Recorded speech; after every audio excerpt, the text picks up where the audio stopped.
O Senhor quer nos levar a algo além do que nós pedimos ou imaginamos nessa noite em nossas vidas. Nós precisamos estar com o coração aberto para receber da influência de Jesus, para receber da influência dessa palavra. Essa palavra transforma vidas. Quando o pastor Janderson estava falando aqui, ele falou sobre 1% do Portal do Sudoeste. Você sabe quanto é 1% do Portal Sudoeste? Janderson sabe. Mas isso é uma visão e vai acontecer. Uma casa, ela não começa a ser construída de cima para baixo. É do alicerce para cima. Você levanta uma parede, bota as colunas, levanta uma parede, depois bota as janelas, depois bota as portas para vir um telhado. Não tenho como botar um telhado numa casa sem as paredes.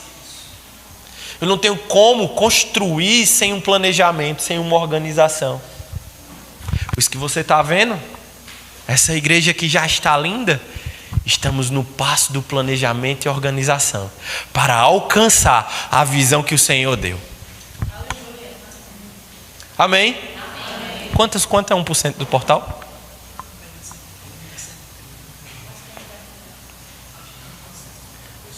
Olha aí, ele está dizendo que hoje está em uma média de 120 a 150 pessoas. Quando concluir o projeto todo do portal, 400 pessoas. Isso. Olha aí, que bênção. Você faz parte disso. Você faz parte do planejamento e dessa organização. Deixa eu te dizer, quem é que vai proclamar o evangelho para essas pessoas? Eu e você, a minha e a sua vida. Jesus precisa ser visto. O preço do sangue que foi derramado na sua vida precisa ser visto pelas outras pessoas. Nós precisamos viver uma vida que condiz com o preço que foi derramado. Porque qual vai ser a graça das pessoas olharem para mim e para você nesse âmbito de construção da nossa vida, da nossa caminhada com Cristo, e as pessoas não enxergarem Jesus na nossa vida? As pessoas precisam olhar para mim e você e enxergarem Cristo, verdadeiramente Cristo em nós. Que o sangue de Jesus possa estar respingando, literalmente, da sua vida para outras pessoas. Para que as pessoas tenham sede. Sede não é de coisas naturais, mas sede dessa palavra. De uma água, como o Apocalipse fala, que jorra do trono. E que quem bebe dessa água saciará toda a sua sede. E o mundo tem sede, meu irmão. O mundo está com muita sede dessa água que eu e você temos. E temos em abundância para dar. Amém? E eu queria falar um pouquinho com você sobre a música até calhou, coube bem. E abre comigo em Lucas 14, 28.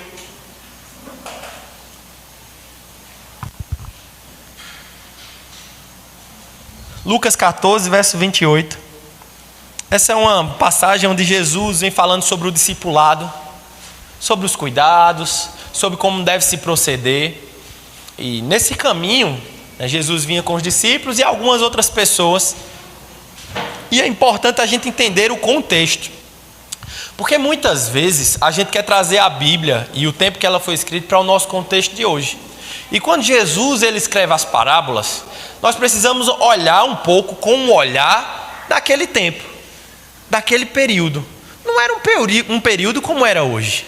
Era um período um pouco diferente. As cidades se portavam de uma forma diferente. Era um período onde existiam reinados. Então existiam reis tomando conta. Existiam pessoas que tomavam conta das cidades, né? Então não é como hoje, que só tem um prefeito e é algo totalmente democrático. Não. Era algo que tinha uma imposição para que fosse feito. Tinha uma imposição para se pagar os impostos. Não que hoje não tenha. Hoje a gente até tem, né? Mas era um outro regime naquele período. E às vezes nós precisamos olhar, quando estamos lendo a Bíblia, com um pouco do olhar daquele tempo, para que possamos entender e compreender o que está escrito nas Escrituras. Amém? Lá em Lucas 14, verso 28 fala assim: pois qual de vós, querendo edificar uma torre, não se assenta primeiro a fazer as contas do que gasta, para ver se tem com que acabar? para que não aconteça que depois de haver posto os alicerces e não podendo acabar, todos que vierem comecem a escarnecer dele. Essa palavra escarnecer, ela simboliza também zombar, dizendo: este homem começou a edificar e não pôde acabar. E aí Jesus ainda ele fala mais: o qual é o rei que indo à guerra peleja contra outro rei, não se assenta primeiro e toma conselhos sobre com 10.000 pode sair ao encontro do que vem contra ele, contra 20.000. De outra maneira, estando o outro ainda longe, manda embaixadores e pede condições de paz. Assim, pois, qualquer de vós que não renunciar a tudo quanto tendes, não pode ser meus discípulos. Vamos entender primeiro o contexto, mas Jesus ele aqui conta duas parábolas. Uma sobre construir uma torre e uma sobre um rei. Mas vamos entender o contexto. Jesus ele estava vindo e naquele tempo as pessoas tinham reinados. E um reinado, para ser bem estabilizado, ele precisava de uma base. Ok? Precisava de um castelo, precisava de uma torre, para que dali o rei dessem as ordens. E aquelas pessoas, eles vinham pensando em... Jesus ele estava caminhando para Jerusalém nesse momento, e eles vinham pensando que em Jerusalém, Jesus, porque as profecias apontavam que haverá um trono, quando Deus fala com Davi que o seu descendente reinará eternamente, então o trono e vai ser estabelecido em Jerusalém. Por isso que tem esse tanto de problemas e conflitos hoje. Mas aquelas pessoas, eles vinham com esse pensamento de que Jesus ia para Jerusalém agora para reinar. Jesus ia para lá para estabelecer o seu reinado e iria vir para reinar. Mas Jesus naquele momento, ele sabia o que ia acontecer a partir dessa parte. Porque a partir dali, em Jerusalém, acontece todo aquele processo da via sacra. Ele sofre, ele é torturado, ele é traído.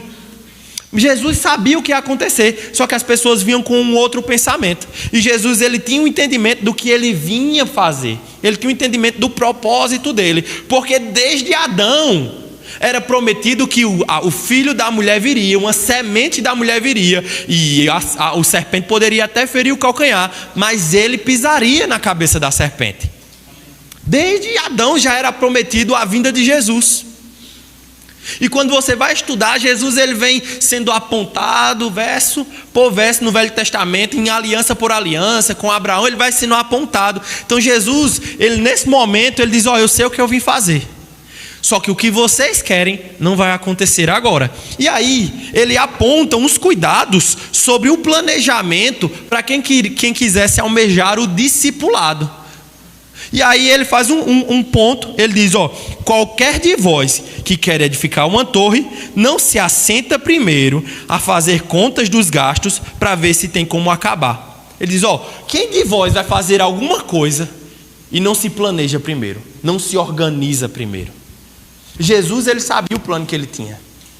Jesus sabia o projeto que ele tinha. Ele sabia que ele indo para Jerusalém, ele ia ser traído. Ele sabia que ele ia sofrer, ia ser torturado e ia ser morto. Por quê? Porque aquilo era o plano de Deus naquele momento para Jesus, porque ele precisava morrer para ser restaurado. Eu e você sermos libertos, para a humanidade ser redimida. Ele precisava morrer e ser ressuscitado. Amém? Isso é a parte da história do plano de redenção. Mas quando a gente vai olhar para esse contexto, Jesus sabia o que ele queria, sabia o plano dele, sabia o que Deus tinha, o plano e o propósito de Deus para a vida dele. Mas as pessoas ficaram falando: por que o Senhor não vai construir? E aí ele diz: ó, quem é aquele que quando vai construir não se assenta? Ou mais, quem é o rei que com 10.000 vai a uma batalha contra 20.000? Porque não se planejou. E muitas vezes eu e você estamos entrando no mesmo ditado nas nossas vidas por falta de planejamento. Quantos de vocês, por falta de planejamento, entraram em decisões erradas? E isso eu me incluo, eu estou pregando para mim mesmo. Entramos em decisões erradas porque nós não nos planejamos. Não paramos para observar aquilo que o Senhor tinha verdadeiramente para nós. E Jesus ele vem advertindo: ó, cuidado, Porque a falta de planejamento, a falta de organização pode levar você a ser zombado. Porque aquele homem, da mesma forma que ele foi, construiu uma torre e não teve dinheiro para acabar, eles zombaram dele, como aquele rei que foi enfrentar um exército de 20 mil com apenas 10 mil, todos pereceram. Então Jesus ele adverte aos discípulos que eles precisam abrir mão, mas se planejarem para fazer parte do discipulado. E aí da mesma forma eu e você, quando Jesus ele nos adverte que nós precisamos estar no plano, no propósito e na vocação do Senhor para a nossa vida, ele diz, o Senhor tem planos de paz e não de mal. O homem faz seus caminhos, não é? Abre lá comigo. Provérbios 16:1.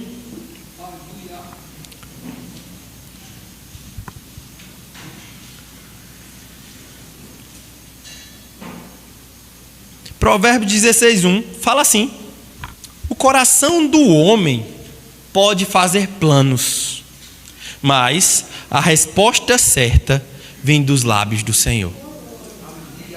Então eu e você, muitas vezes, na nossa santa ignorância, estamos fazendo planos equivocados em todas as nossas áreas financeiras, na condução da nossa vida, no que estamos planejando. A maioria das vezes é na área financeira mesmo, porque é o que nós tocamos hoje.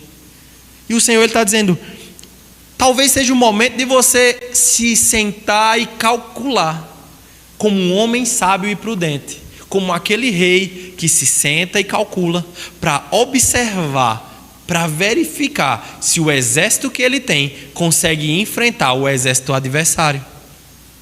Da mesma condição, eu e você precisamos muitas vezes nos sentar e talvez calcular as nossas finanças, calcular o plano do Senhor para a nossa vida, buscar a direção.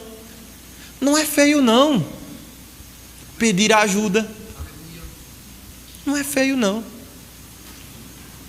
Nós precisamos recalcular muitas vezes a rota, para que a gente não caia como o rei caiu, de enfrentar um exército sem poder vencer.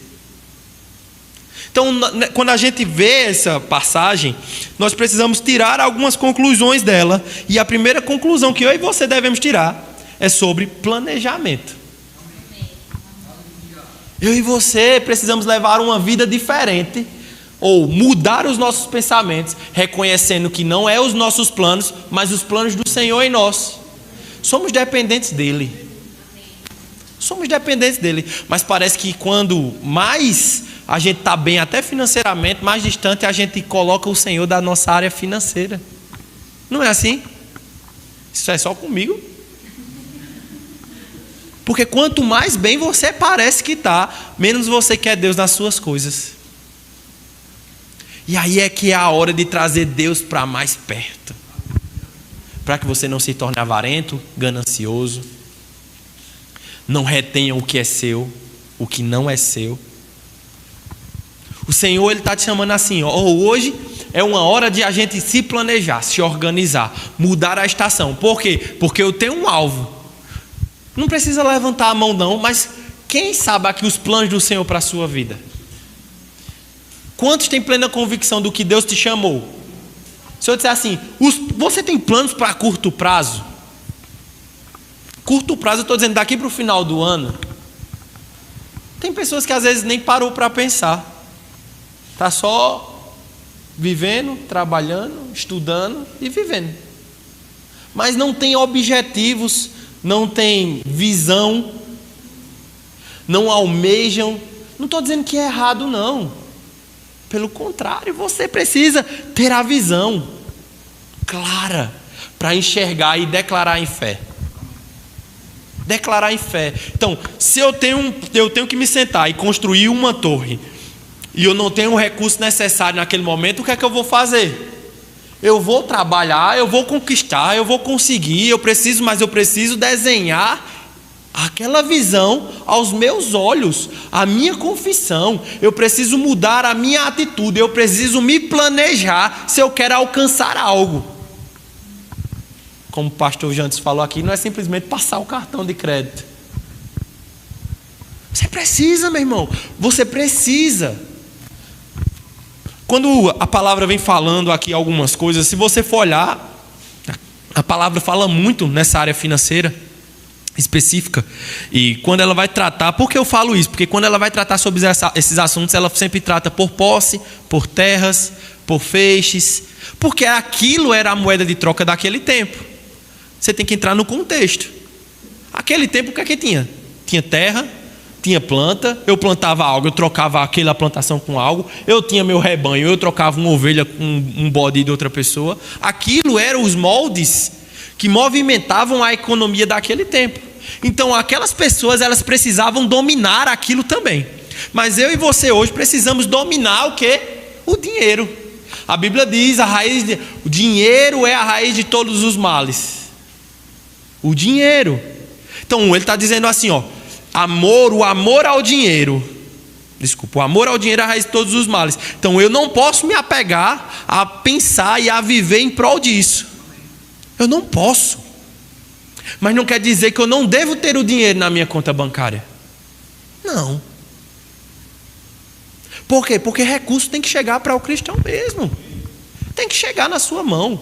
Como você vai viver? Como você vai ajudar outros? Como você vai auxiliar outras pessoas? Como você vai fazer essa palavra ir para outras pessoas? Precisa. O recurso, ele é disponibilizado pelo Senhor. Agora, você precisa se planejar e se organizar para que as coisas possam crescer junto de você e as pessoas ao seu redor possam crescer com você. Porque dinheiro vai chegar para a sua vida, vai, mas pessoas ao seu lado também precisam crescer. A influência que está através da sua vida, influenciar essas pessoas ao seu lado. Aí, sim, você não está com amor ao dinheiro. Porque quando você tiver com amor ao dinheiro, você dá R$5 a uma pessoa que está precisando, vai doer no seu bolso. Mas quando você não está com amor, você sabe que é uma semente. E você dá com alegria. Você reconhece que o Senhor te deu em abundância. Que o Senhor te deu em abundância. Não é na força do seu braço. Não é. Aí a gente precisa parar, recalcular e entender que nós precisamos colocar o Senhor nos nossos planos, nos nossos projetos, nas nossas organizações.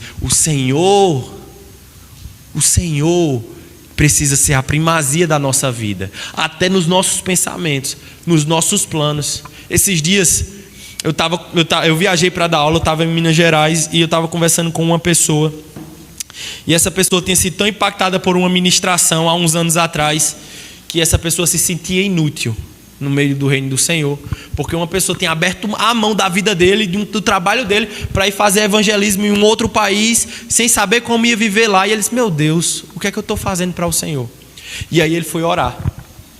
E ele teve uma estratégia divina do Senhor.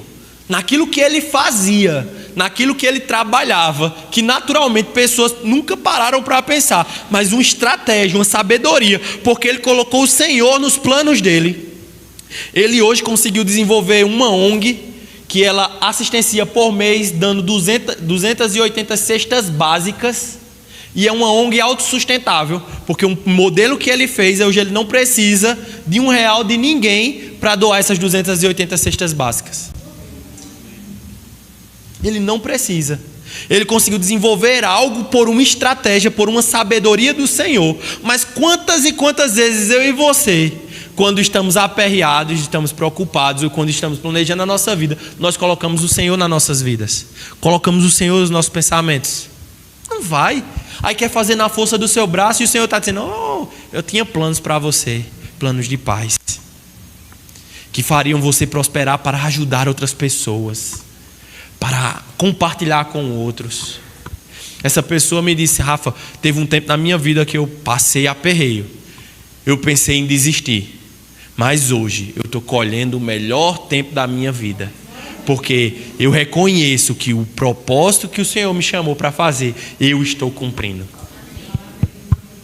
Você pode entender e compreender que não é fazer por fazer, mas é fazer com intenção, colocando Deus nos seus planos, o Senhor nos seus planos. Fazer com intenção, reconhecendo o Senhor nos seus passos, no seu planejamento, na sua jornada. A Bíblia, ela fala de uma palavra chamada, do grego, a palavra é euodo. Ela está lá em 1 João, 3 João 1, abre lá comigo. 3 João 1, verso 1.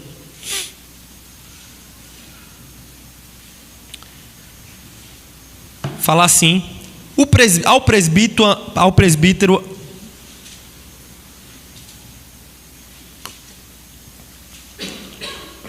amém, o pessoal está passando as páginas ainda. Eu fui ministrar em um lugar esses dias, e aí todo mundo só usava celular e tablet. Aí eu fiquei perdido, porque eu não sabia onde é que se o pessoal já tem encontrado, porque você fica pelos barulhos das páginas, sabe o que o pessoal achou, né? 3 João 1 fala assim: ao presbítero, ao amado Gaio, a quem eu amo na verdade. Amado, acima de tudo, faço votos por tua prosperidade e saúde, assim como é próspera a tua alma. Então, essa palavra do grego, quando a gente extrai essa palavra prosperidade, essa palavra próspera nesse versículo, e é uma das únicas palavras encontradas no Novo Testamento para prosperidade, é essa palavra euodo, que se trata de processo, crescimento, de propósito. Então ele está dizendo, quando você faz algo com propósito, estabelecido, para crescer, para avançar, assim como é próspero a tua alma, assim como você fortaleceu a sua alma. Ela também fala sobre uma viagem rápida e bem sucedida, um caminho fácil e certo, um bom resultado. Ele está dizendo, quando, amado Gaio, assim como é próspera a tua alma, espero que te vá bem, assim como é próspera a tua alma. Por quê? Porque esse processo de tornar uma alma próspera, ele é um processo fácil e certo, se eu e você colocam o Senhor, para que possamos controlar e dominar. Como é que eu faço ter uma alma próspera? Quanto a minha mente é renovada. Porque eu posso ter uma alma próspera e eu posso ter uma alma empobrecida. Sim, sim. E ele diz, essa palavra, prosperidade, ela condiz a um caminho fácil e certo no Senhor. Por quê? Porque eu posso ter um caminho difícil e tortuoso, se eu não reconheço o Senhor. Então eu faço votos com você, amado Gaio, que te vá bem em todas as coisas, que seja próspera a tua alma. Te desejo saúde, porque eu reconheço que você abriu mão das suas vontades para fazer a vontade do Senhor. E a necessidade da gente mudar os nossos pensamentos, mudar a nossa conduta, é colocar Deus nos nossos pensamentos e conduta. Reconhecer a Deus nos nossos planos, reconhecer a Deus no que nós estamos fazendo. Sabe por quê? Porque muitas vezes nós provamos até de milagres. E nessa área financeira mesmo. Às vezes você estava lá no desespero e prova de um milagre, mas você tem desejado querer viver de milagres. E vou te dizer, meu irmão, não deseje isso. Existe um milagre para todos. Existe um milagre, vai acontecer um milagre, e eu creio, mas você não pode desejar viver de um milagre. Abre comigo em 1 Reis, eu vou te mostrar um exemplo de uma viúva que doa azeite.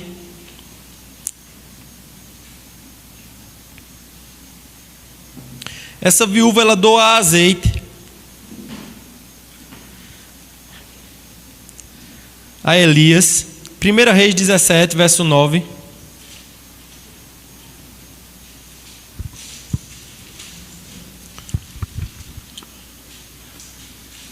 Amém? Vá imediatamente para a cidade de Sarepta de Sidom e fique por lá. Ordenei a uma viúva daquele lugar que lhe forneça comida. Verso 10. E ele foi. Quando chegou à porta da cidade, encontrou uma viúva que estava colhendo gravetos. Ele a chamou e perguntou: pode me trazer um pouco d'água numa jarra para eu beber? Verso 11. Enquanto ela ia indo buscar a água, ele gritou: por favor, traga-me também um pedaço de pão. 12. Juro pelo nome do Senhor, o teu Deus. Ela respondeu: não tenho nem um pedaço de pão, só tenho um punhado de farinha numa jarra e um pouco de azeite numa botija. Estou colhendo uns 2 gravetos para levar para casa e preparar uma refeição para mim e para o meu filho, para que comamos e depois morramos. Ou seja, aquela situação daquela mulher estava precária, ok?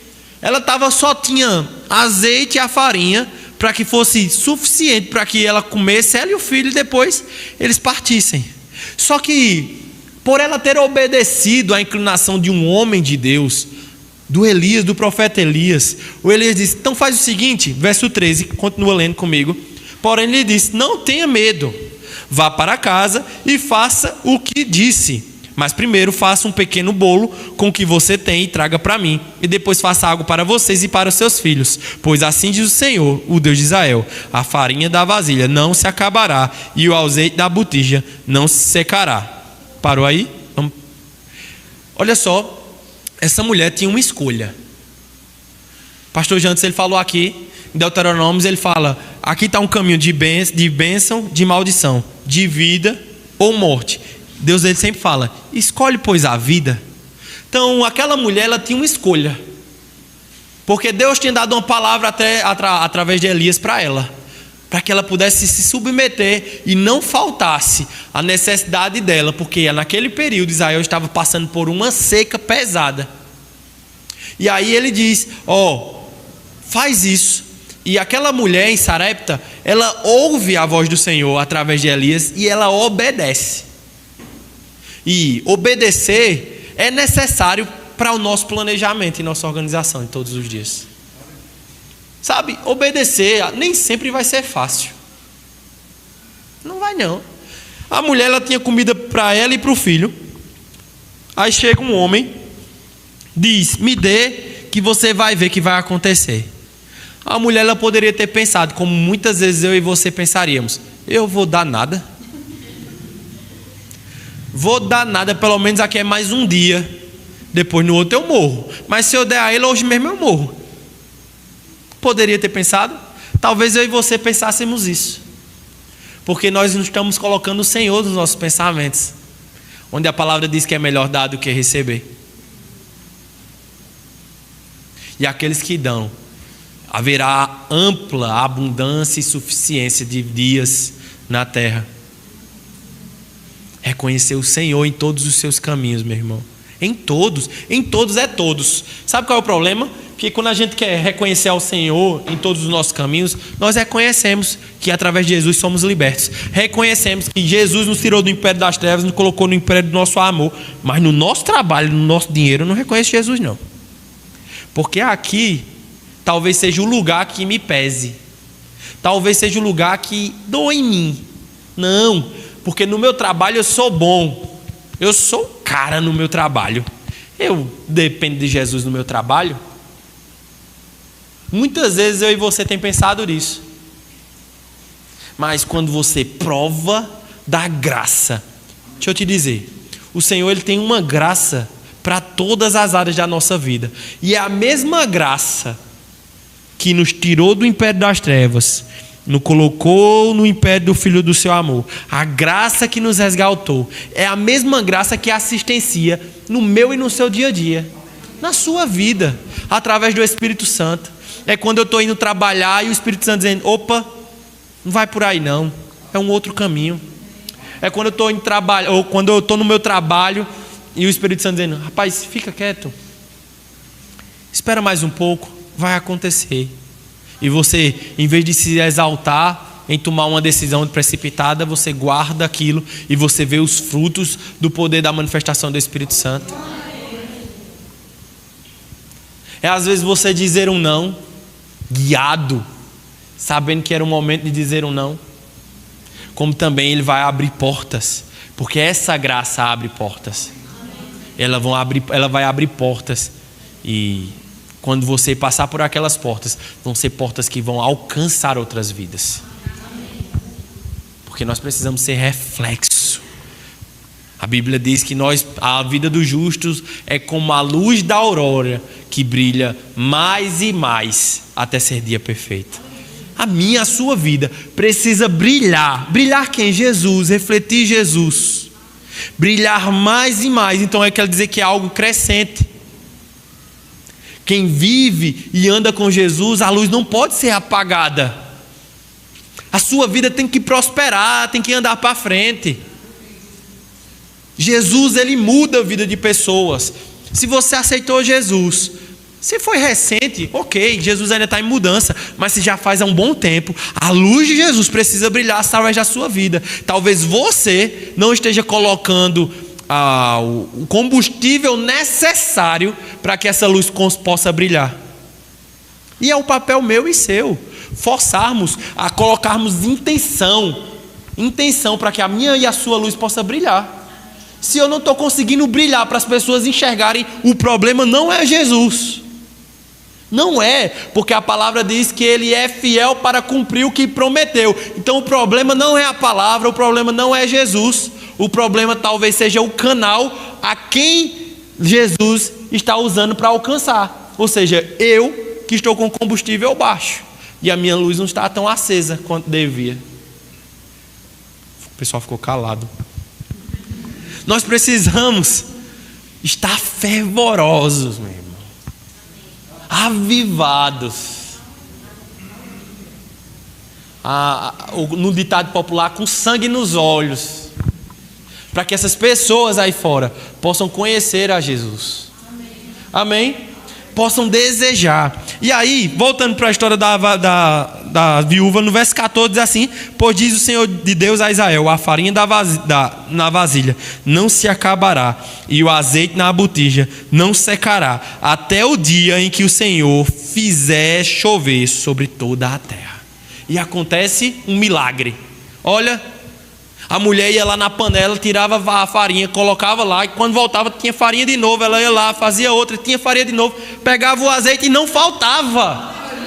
Não vai faltar. Agora deixa eu te dizer algo. O versículo não parou aí não. Ele diz: até em que o Senhor fizer chover sobre a terra. Então quer dizer que chegou uma hora que parou. Por quê? Porque aquela mulher, nem aquela mulher poderia viver dependendo de milagres. Quando começou a chover, aquela mulher, ela poderia plantar e colher. Aquela mulher, ela poderia mudar. Ela poderia mudar a condição da vida dela agora. Ela não precisaria mais depender de milagres. O Senhor está dizendo: não dependa de milagres. Você pode até ter provado do milagre, e é bom, mas eu te dei estruturas para você viver e agora ser um milagre na vida de outras pessoas. Ser suporte, ajudar outras pessoas. Quando eu falo isso, eu não estou falando, também estou falando de questão financeira, mas eu estou falando de apoiar outras pessoas. Pessoas que precisam de um abraço, de uma necessidade que só Jesus pode dar. Talvez um dia você precisou de um abraço, mas hoje é você o responsável a dar esse abraço. Você ser um suporte. Amém? Você ser essa base.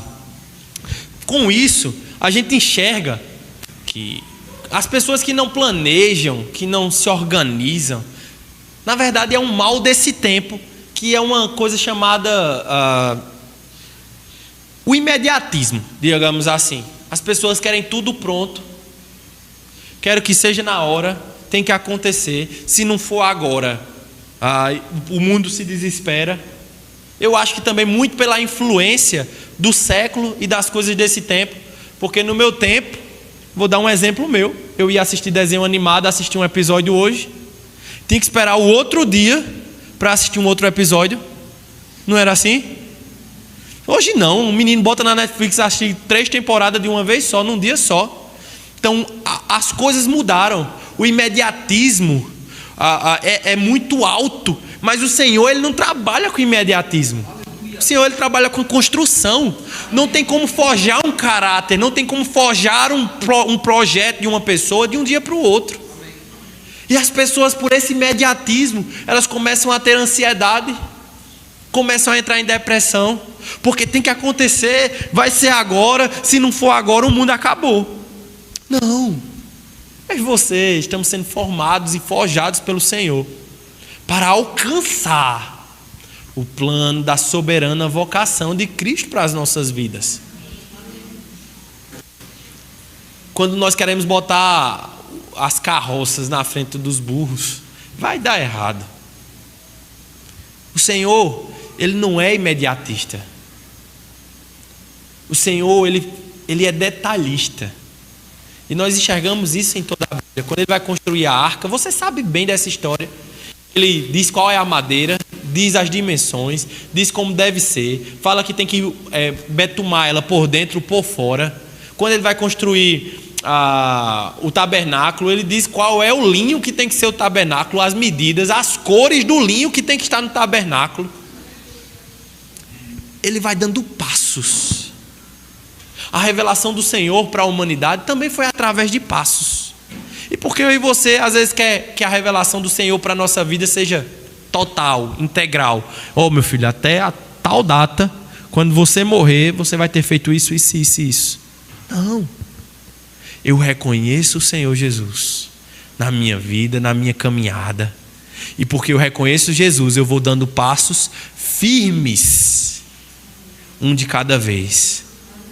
Porque a vida do cristão é como a luz da aurora, que vai brilhando mais e mais, mais e mais, mais e mais, até que seja dia perfeito. Mais e mais. Mas nós precisamos dar os primeiros passos. Nós precisamos reconhecer o Senhor. Nós precisamos entender que sem Cristo nós não podemos ter essa paz. Filipenses 4:6, não precisa abrir. Ele fala assim: não andeis ansiosos por coisa alguma, mas em tudo, pela oração e súplicas e com ações de graças, apresentem seus pedidos a Deus. Aí ele continua, e a paz de Deus, o shalom, que excede todo o entendimento, guardará o coração e a mente de vocês em Cristo Jesus. Quando eu e você reconhecemos o Senhor, apresentamos ao Senhor com súplicas, com oração, apresentamos a nossa vida, não mais por preciosa, mas para o Senhor. O Senhor está dizendo, é uma paz. Paulo continua falando nos versos abaixo, tanto faz eu ter muito ou ter pouco, vou parafrasear para você, tanto faz.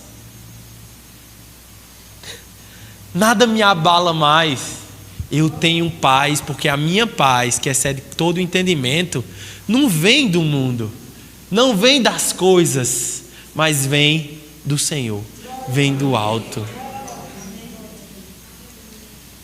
E ele fala, já passei fome, como já tive na fartura. Nada me abala. Nós precisamos estar convictos do plano do Senhor para a nossa vida. Quando eu e você estamos convictos do plano do Senhor, quando estamos andando no plano, no propósito que o Senhor tem para nossas vidas, nós não damos passos errados em nenhuma das nossas áreas, inclusive a financeira. Não damos passos errados. Não dá. Por quê? Porque todos os passos vai ser estabelecido pela graça e o Espírito de Deus que nos assistencia. Quando você reconhece isso, quando você reconhece que você tem uma graça, o Espírito Santo que te assiste, meu querido, você não dá passos no escuro. Seus passos estão sendo construídos em uma escada que vai brilhando. E você vai precisar, talvez, colocar até óculos escuros, porque o seu futuro é glorioso. nós precisamos reconhecer a Cristo, apresentar-nos santos. Provérbios 4:23 fala sobre tudo o que se deve guardar. Você já sabe esse versículo? Sobre tudo o que se deve guardar, eu e você devemos guardar o nosso coração. Ele não está falando aqui do coração natural, não. Daquele coração que bombeia sangue. Não. Ele está falando e fazendo um paralelo que da mesma forma que o coração natural bombeia sangue para todo o corpo, o coração espiritual, a nossa alma, ela também bombeia todo o sangue para o nosso espírito. Ele está falando de um coração espiritual. Sobre tudo o que se deve guardar, guarde o seu coração. Porque é no seu coração que você vai ter paz. É no seu coração que o Espírito vai lhe guiar. Ezequiel, ele dá essa profecia. Lá, abre comigo, Ezequiel 36, verso 25. Prometo que a gente já está finalizando, para você se animar. Fala assim: então aspergirei água pura. Ele está falando sobre Jesus. Ele está dando uma promessa aqui sobre salvação. Está dizendo, essa água pura, ela refere-se a quando eu e você lavamos as nossas vestiduras e bebemos de uma água que vai saciar nossa sede por eternamente. E ele diz, aspergirei água pura sobre vós e ficareis purificados. A única coisa que pode purificar é o sangue. O sangue era o instrumento para se purificar naquele tempo. Então o sangue de Jesus, ele vem para purificar a minha e a sua vida, através dessa água pura. Então a água pura que nos purifica é o sangue de Jesus. E aí ele continua, de todas as vossas imundícies e de todos os vossos ídolos purificarei. Está dizendo, estou abrindo mão de todas as suas necessidades do mundo, de suas vontades do pecado, daquilo que você era, do império das trevas, do mundo. E aí ele continua, e dar-vos-ei um coração novo, e porei dentro de vós um espírito novo. Tirarei de vós o coração de pedra e colocarei em vós um coração de carne. Verso 27, porei dentro de vós o meu espírito. Então o Espírito Santo vem habitar nesse coração. Esse coração que quando ele está cheio, existe uma paz que excede todo o entendimento. Aí ele diz, tenha cuidado para que o seu coração de carne não se torne coração de pedra. Sabe? É como uma pessoa que toca um instrumento. Quando você toca instrumento, chega um certo ponto que seus dedos fazem calos. E não dói mais tocar um instrumento. Quem vai tocar a primeira vez, quando você vai lá, que quer praticar e ter a primeira aula, você vai lá e vai doer bastante seu dedo, mas chega um certo período que para de doer. Ou uma mulher, quando calça um sapato, que a mulher tem isso de querer calçar um sapato menor do que o pé dela, não é? Vocês ficaram quietos, ó. Geralmente faz um calo aqui na parte de trás do pé, não é? Aí você, mulher, vai lá, tem que botar. É só a minha que faz isso, pelo amor de Deus. Vai lá e bota um band-aid depois. Fez calo ou machucou, mas ela quer ainda usar o mesmo sapato. Aí bota um band-aid atrás para evitar. Faz um calo que chega uma hora que aquele sapato nem dói mais. Não é assim? Faça assim, mulher. É. Você usa sapato e eu sei que é assim. Por quê? Porque fica um calo e ela meio que forma uma camada que fica grossa. Da mesma forma ele está falando desse coração. Do coração do Espírito. Ele diz, tornar-vos-ei o coração de pedra em coração de carne. O coração de pedra é um coração insensível às coisas de Deus, mas insensível ao pecado. Ele peca, uma pessoa que está no mundo peca e nem sabe que está pecando. Não é? Para ele não é errado. Para ele é errado só o que é crime. Mas ele faz outras coisas e a gente sabe, rapaz, que atitude errada. Falar palavrão não é crime, mas a gente sabe que é errado. Ok? Uma pessoa do mundo, ele não tem esse filtro. Por quê? Porque ele tem um coração de pedra, insensível ao pecado. Mas quando Jesus, ele muda o nosso coração e nos coloca um coração de carne e o Espírito vem habitar dentro de nós, é como tocar um violão ou como calçar o sapato pela primeira vez. Se acontecer, vai doer. E o Espírito Santo vai transformando a nossa vida. É da mesma forma quando nós reconhecemos Jesus e o Senhor nos nossos planos. Nós colocamos Ele de frente, diante dEle. E Ele vai dizer, opa, isso aqui que você está fazendo poderia ser melhor. Não estou dizendo de algo errado, não. Estou dizendo no teu trabalho, na tua vida, nas tuas finanças. Está dizendo, isso aí está errado. Você poderia ter feito melhor.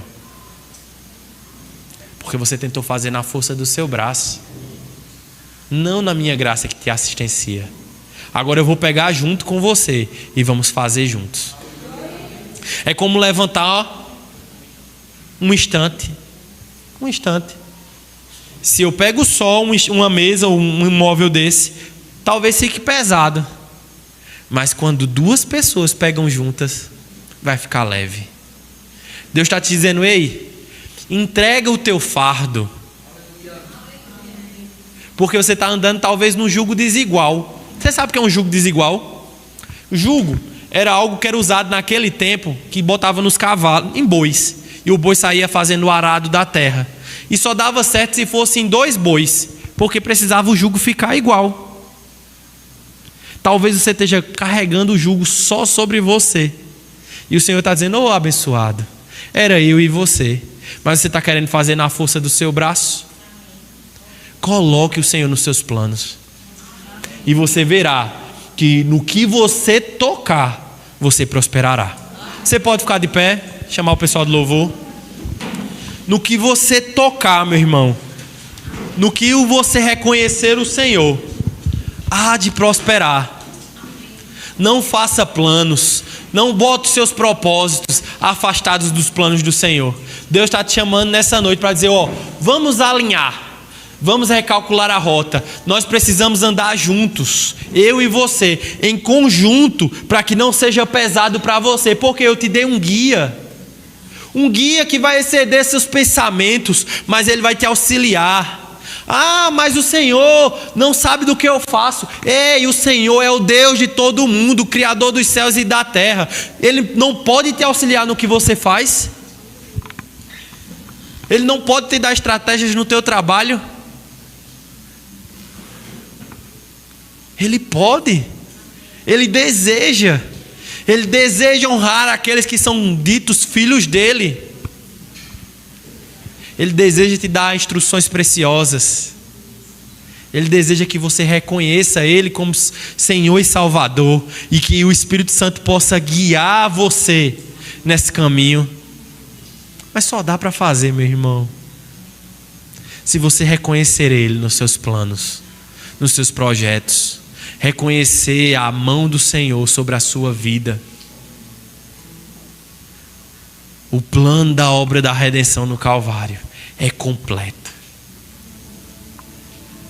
Não se restringe só à sua salvação. Claro, a salvação é uma obra maravilhosa, nos tirou do império das trevas, mas existe uma graça. Existe mais. Quando aqueles que se aprofundam e conhecem da palavra de Deus, existe mais.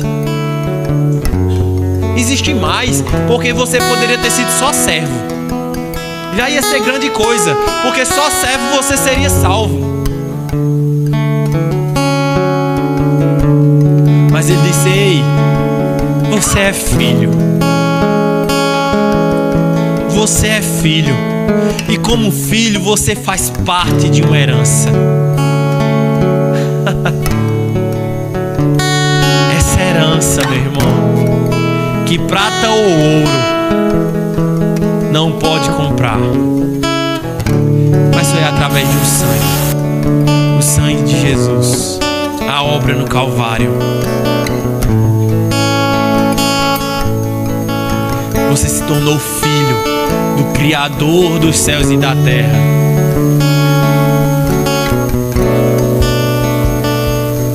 A palavra diz em Gálatas 3:26 que você está assentado em Cristo e você é co-herdeiro e herdeiro segundo as promessas de Abraão.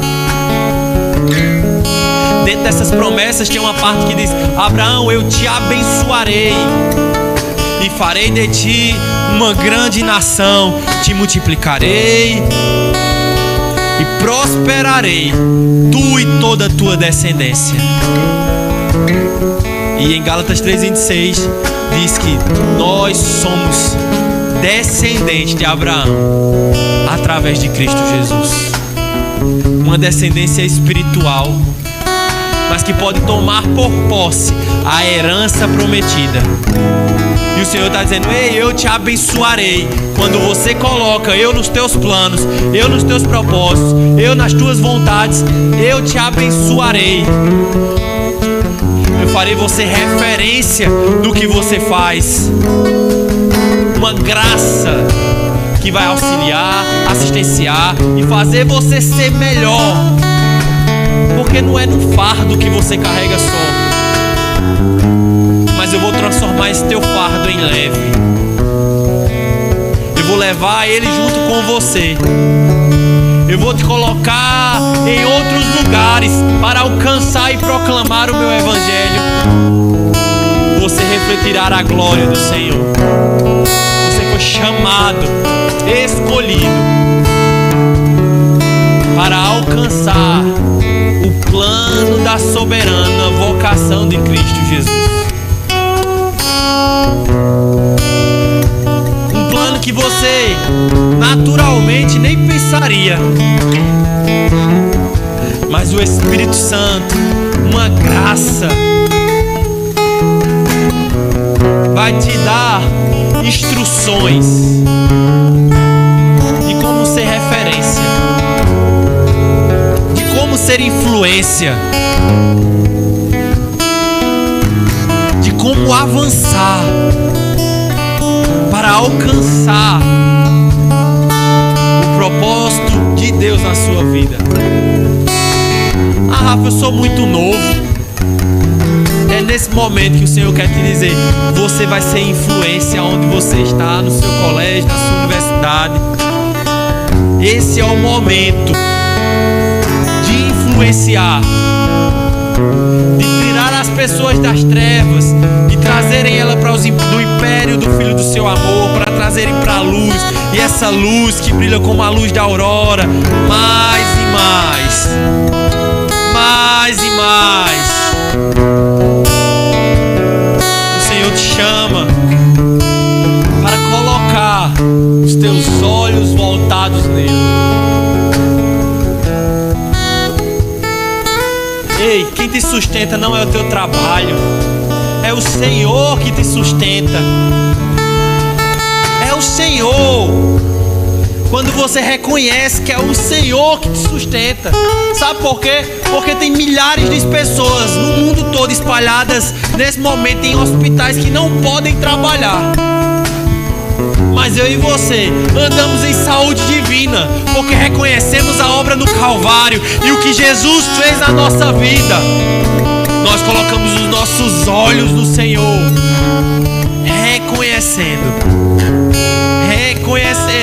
que é Ele. Por isso que essa paz, que excede todo o entendimento, vai habitar o meu coração e a minha mente, vai habitar o seu coração e a sua mente, porque você entende que não é você. Você entende que a misericórdia e a bondade de Deus se renova todas as manhãs. E por conta disso, o fôlego de vida, e por conta disso, essa graça que te assistencia, o Espírito que habita dentro de você, tudo coopera para o bem daqueles que amam e honram ao Senhor.